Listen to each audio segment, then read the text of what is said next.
Puji Tuhan, selamat pagi, selamat kita kembali di dalam hari yang indah ini yang Tuhan berikan dalam kehidupan kami.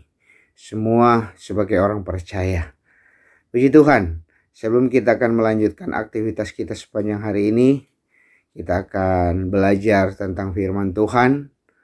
Kelanjutan dari pelajaran firman Tuhan yang sudah kita ikuti di dalam renungan setiap pagi. Mari sebelumnya kita berdoa.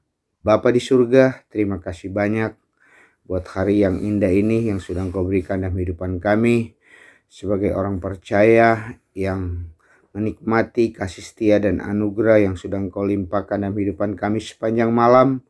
Dan di pagi hari yang indah ini, Tuhan, kami akan belajar tentang kebenaran firman Tuhan. Tuhan tolong di dalam setiap kehidupan kami. Beri kemampuan untuk dapat kami mengerti dan beri hikmat buat hamba-Mu yang untuk dapat menyampaikan kebenaran firman Tuhan pada pagi hari yang indah ini. Terpujilah nama-Mu Tuhan buat sekarang ini bahkan sampai selama-lamanya. Biarlah kasih setia-Mu dapat melingkupi di dalam kehidupan kami. Kami bersyukur dan kami akan mendengarkan firman Tuhan. Kami alaskan doa ini di dalam nama Tuhan Yesus, Tuhan dan Juru Selamat kami. Haleluya. Amin. Puji Tuhan. Saudara-saudara dikasih oleh Tuhan, pada pagi hari yang indah ini kita akan melanjutkan tentang Roh Kudus. Kalau pada hari yang kemarin saudara sudah menerima bagaimana oknum dari Roh Kudus tersebut sebagai Allah yang ada dan hidup bersama-sama dengan kita, menaungi kehidupan kita, bahkan berdiam diri di dalam kehidupan kita sebagai orang percaya. Dan pagi hari yang indah ini kita akan belajar tentang baptisan dan kepenuhan Roh Kudus. Nah, saudara-saudara dikasih oleh Tuhan, baptisan itu di dalam Alkitab menjadi suatu hal yang mutlak di dalam kehidupan kita sebagai orang percaya.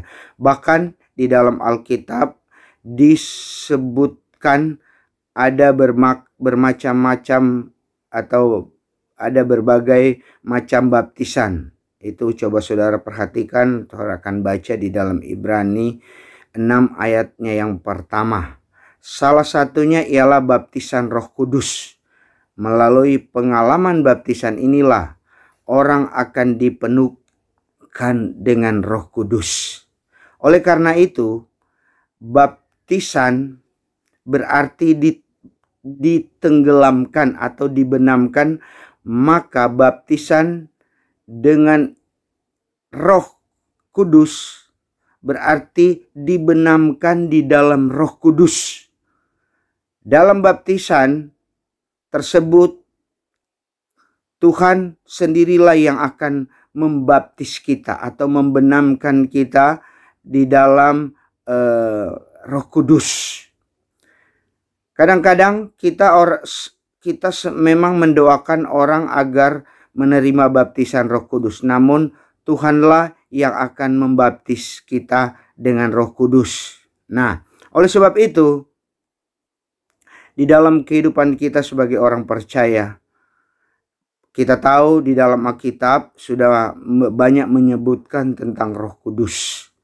Dan sebelum hal yang pertama yang perlu kita ketahui, sebelum naik ke sorga, Yesus sudah memesankan kepada murid-muridnya dan dia berjanji bahwa mereka itu akan dibaptis dengan Roh Kudus. Dan saudara bisa lihat di dalam Kisah pasalnya yang pertama ayatnya yang kelima. Kedua, siapakah yang akan membaptis kita di dalam Roh Kudus? Lukas 3 ayatnya yang ke-16.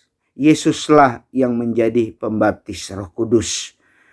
Nah, bila orang ditenggelamkan ke dalam Roh Kudus, maka ia pun akan menjadi penuh dengan Roh Kudus. Jadi orang yang dipenuhkan dengan Roh Kudus untuk yang pertama kalinya pada waktu kita dibaptis di dalam Roh Kudus. Nah, hal yang ketiga, kita tidak boleh hidup dikuasai oleh hawa nafsu, tetapi sebaliknya kita harus penuh dengan Roh Kudus. memiliki bentuk kata bertanya dalam bahasa Yunani, bahwa itu merupakan tata bahasa impresif. Di dalam Efesus pasalnya yang kelima ayatnya 18 dapat diterjemahkan, tetapi haruslah kamu senantiasa penuh dengan Roh Kudus. Jadi saudara-saudara yang kasih oleh Tuhan, dalam kehidupan kita orang percaya kepada Yesus Kristus, ketika Yesus membaptis kita dengan Roh Kudus, dan kepenuhan Roh Kudus itu, kata senantiasa itu terus menerus ada di dalam kehidupan kita. Nah, saudara-saudara yang dikasih oleh Tuhan, oleh karena itu penuh dengan Roh Kudus, hal yang harus ada yaitu merupakan sesuatu keharusan ada di dalam kehidupan kita yang orang percaya, dan itu senantiasa, atau dengan kata lain terus menerus ada di dalam kehidupan kita sebagai orang percaya yang selalu dipenuhkan oleh Roh Kudus. Nah, saudara-saudara, dengan sendirinya dibaptis dalam Roh Kudus bagi setiap orang percaya juga merupakan suatu keharusan. Sedangkan untuk dapat dipenuhkan dengan Roh Kudus, kita harus senantiasa hidup di dalam kekudusan. Hidup sesuai dengan kebenaran firman Allah, yaitu hidup di dalam kerendahan hati, selalu berdoa dan taat kepada firman Tuhan, serta menjauhi hal-hal yang tidak benar, hal-hal yang tidak sesuai dengan kebenaran firman Allah. Nah, orang yang penuh dengan Roh Kudus pertama kali pada waktu ia mengalami baptisan Roh Kudus. Orang dalam seumur hidupnya hanya dibaptis dengan Roh Kudus satu kali saja. Tetapi dipenuhkan dengan Roh Kudus secara berulang-ulang. Senantiasa itu sama dengan kehidupan kita berulang-ulang. Jadi dipenuhkan dengan Roh Kudus, hal yang pertama merupakan suatu keharusan. Hal yang kedua, senantiasa ada dan terus-menerus di dalam hidup. Nah, oleh sebab itu, saudara-saudara yang dikasih oleh Tuhan, ketika kita sudah dipenuhkan dengan Roh Kudus, atau dengan kata lain dibaptis dengan Roh Kudus, kita senantiasa harus selalu dipenuhkan dengan Roh Kudus. Nah, renungan atau penerapan di dalam kehidupan kita, renungan pada pagi hari ini. Hal yang pertama, sudahkah Anda menyerahkan diri untuk dibaptis di dalam Roh, baptisan air dan kepenuhan Roh Kudus, saudara-saudara, sebagai orang percaya? Yang kedua, apakah di dalam hati Anda masih terdapat dendam atau kebencian kepada seseorang? Saudara-saudara bisa menjawab ya atau tidak. Kemudian, bila masih ada, dan berdoalah di dalam kehidupan kita untuk dapat minta pengampunan dari Tuhan. Dan mintalah ampun supaya Roh Kudus itu selalu memenuhi di dalam kehidupan kita.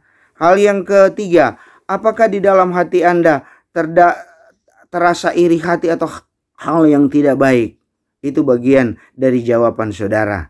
Kemudian hal yang keempat, sejauh pengetahuan Anda, bagaimanakah penilaian Anda terhadap Roh Kudus? Mari saudara-saudara, di renungan pagi hari yang indah ini kita menghafal ayat hafalan di dalam Kisah pasalnya yang ke-1, ayatnya yang ke-8. Puji Tuhan, demikianlah sebagai orang percaya yang perlu dan di dalam kehidupan kita dipenuhkan dengan Roh Kudus. Baptisan Roh Kudus sebagai tanda di dalam kehidupan kita dipenuhkan dengan Roh Kudus. Puji Tuhan, demikianlah firman Allah di pagi hari ini sebagai suatu pelajaran di dalam kehidupan kita. Mari kita berdoa. Terima kasih banyak Tuhan buat pelajaran firman Allah di dalam kehidupan kami di pagi hari yang indah ini. Biarlah Tuhan di dalam kehidupan kami selalu dipenuhkan dengan Roh Kudus. Ampuni dosa kami, berkaryalah Engkau dalam kehidupan kami sepanjang hari ini. Kami bersyukur dan kami melangkah di hari yang indah ini berada di dalam tuntunan dan penyertaan Tuhan di dalam setiap apa yang kami lakukan. Terberkatilah dan diberkatilah kehidupan kami sepanjang hari ini. Kami bersyukur Kami melangkah, kami alaskan doa dalam nama Tuhan Yesus, Tuhan dan Juru Selamat kami. Haleluya. Amin. Tuhan Yesus memberkati. Selamat beraktivitas.